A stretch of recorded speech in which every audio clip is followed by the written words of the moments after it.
Assalamualaikum warahmatullahi wabarakatuh. Kami dari kelompok 4 dan hari ini kami akan menjelaskan tentang salah satu kasus yang terkait dengan teori liberalisme republikan. Tapi sebelum kita masuk ke dalam pembahasan kasus, saya akan menjelaskan terlebih dahulu apa itu teori liberalisme republikan. Liberalisme republikan atau yang sering disebut dengan Demokrat Ekis Carey, yang pada dasarnya teori ini berasumsi bahwa perdamaian demokratis itu adalah sebuah perdamaian dunia yang tercipta manakala dunia mengadopsi perdamaian yang sistemnya demokratis. Nah, negara-negara harus mengadopsi terdamai dan demokratis yang dimana nilai-nilai demokrasi yang tertuang di dalam itulah nilai yang universal. Liberalisme republikan dibangun di atas legitimasi bahwa demokrasi liberal lebih taat hukum, lebih damai daripada sistem politik lainnya. Liberalisme republikan menurut Jackson dan Sorensen yaitu negara-negara demokrasi tidak berperang satu sama lain. Hal itu disebabkan pada budaya domestiknya atas penyelesaian konflik secara damai, pada nilai-nilai moral bersama dan pada hubungan kerjasama ekonomi dan independensinya yang saling menguntungkan. Selanjutnya, penjelasan mengenai kasus yang terkait dengan karakteristik liberalisme republikan akan dijelaskan oleh rekan saya.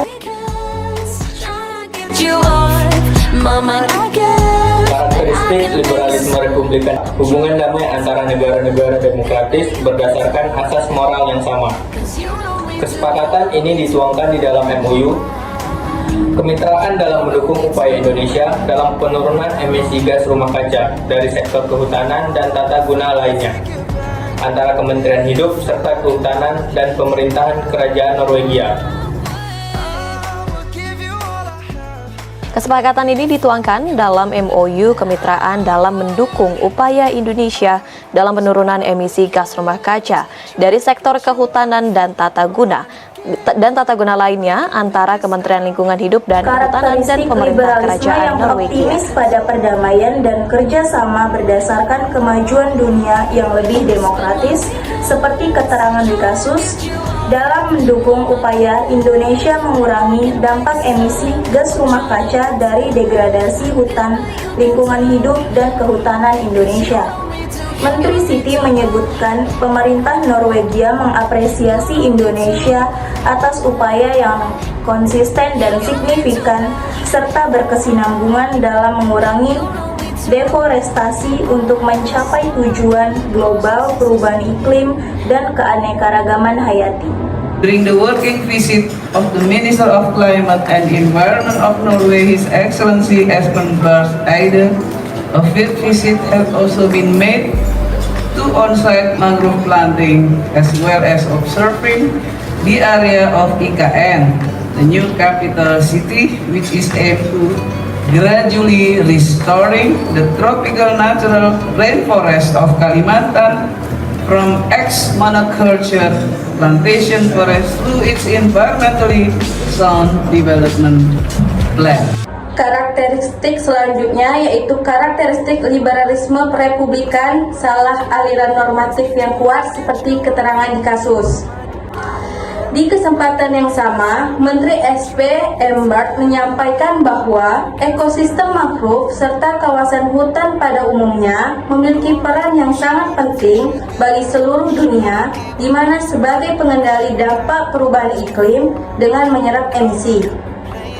Yang kedua, sementara itu, Menteri Luar Negeri Retno Marsudi menyampaikan kerjasama antara Indonesia dengan Norwegia di bidang perubahan iklim dan kehutanan ini diperkuat dengan konteks reduction emission from deforestation and forest degradation. Keduanya menjalani kesepakatan peningkatan kapasitas penyerapan karbon hutan alam melalui pengelolaan hutan lestari, rehabilitas, dan juga perhutanan sosial termasuk upaya mangrove. Norway is therefore pleased to support Follow NetSync operational plan, which will ensure full and effective participation of all relevant stakeholders, including, as mentioned, local and other communities. I'm confident that we will continue to build on the friendship between the two of us to develop new areas of collaboration to the benefit of future generations. Karakteristik yang berikutnya yaitu salah aliran normatif yang kuat seperti keterangan di kasus. Pemerintah Indonesia dan Norwegia sepakat untuk memperkuat kemitraan strategis di berbagai bidang kerjasama, antara lain perubahan iklim dan kehutanan melalui dukungan implementasi Forestry and Orderly New Things 2030. Indonesia Follow NetSync 2030 adalah sebuah kondisi yang ingin dicapai di mana tingkat serapan emisi gas rumah kaca dari sektor kehutanan dan penggunaan lahan pada tahun 2030 akan seimbang atau bahkan lebih tinggi dari tingkat emisi. Sektor kehutanan memiliki porsi terbesar di dalam target penurunan emisi gas rumah kaca, yakni berkontribusi sekitar 60% dalam pemenuhan target netral karbon atau net zero emission.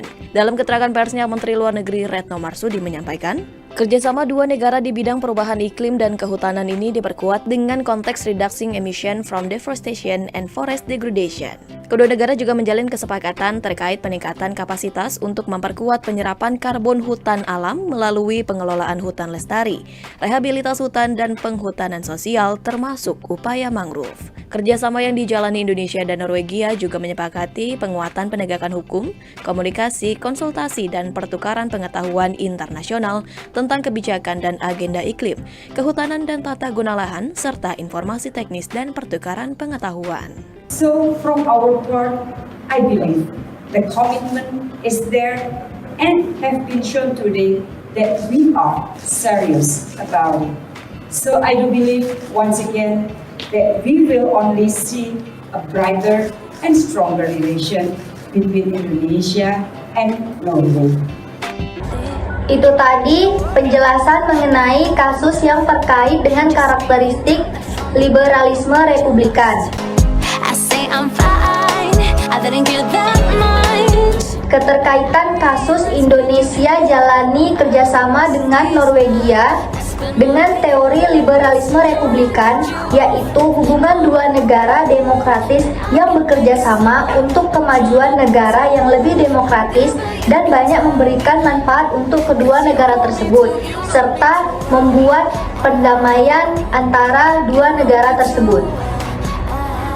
Itu saja penjelasan dari kelompok kami. Sekian, terima kasih.